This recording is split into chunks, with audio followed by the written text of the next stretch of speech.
خواتین یونیورسٹی بچاؤ مہم کانفرنس جو کہ اشرف کلیار چیمبر میں ہوئی، جس کی قیادت مار بہادر خان جگڑ امیر جماعت اسلامی نے کی۔ مزید جانتے ہیں عرفان حیدر سیال کی اس رپورٹ میں۔ جی عرفان، کیا تفصیلات ہیں؟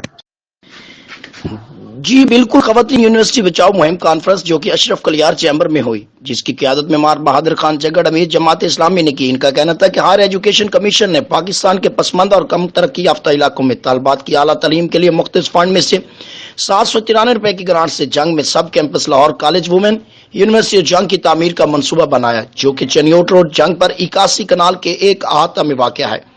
اس میں اس وقت تقریباً 1200 طالبات زیر تعلیم ہیں۔ بی ایس سی آنر کے 8 مضامین کے علاوہ ایم فل کی کلاسز بھی شروع ہو چکی ہیں۔ 793 ملین میں سے 560 ملین اس تعمیر پر خرچ ہو چکا ہے۔ اس میں یونیورسٹی آف جنگ کو ضم کیا جا رہا ہے، جو کہ ناانصافی ہے۔ ہمارا مطالبہ ہے کہ ہزاروں طالبات اور اساتذہ سٹاف کے مستقبل سے نہ کھیلا جائے۔ یونیورسٹی آف جنگ کے علاوہ رقم فراہم کی جائے اور اس کو مختص زمین پر تعمیر کیا جائے، جس میں کانفرنس میں دیگر شرکاء ساجد چدر نائب صدر امیر جماعت اسلامی، طارق فروز صابری صدر الخدمت فاؤنڈیشن جنگ، مخدوم احمد جواد شاہ صاحب advocate general secretary Jamaat Islami, Mir Qasim Khan نیازی جماعت ناظم جماعت اسلامی اور ڈسٹرکٹ پریس کلب کے جنرل سیکرٹری مار نویز سدانہ سیال، نائب سیکرٹری حاجی ناصر ناز اور سینئر صحافی چودھری وحید صاحب اور اکمل خان صاحب نے شرکت کی۔ کیمرہ مین رضوان کے ساتھ عرفان حیدر سیال چھنگ۔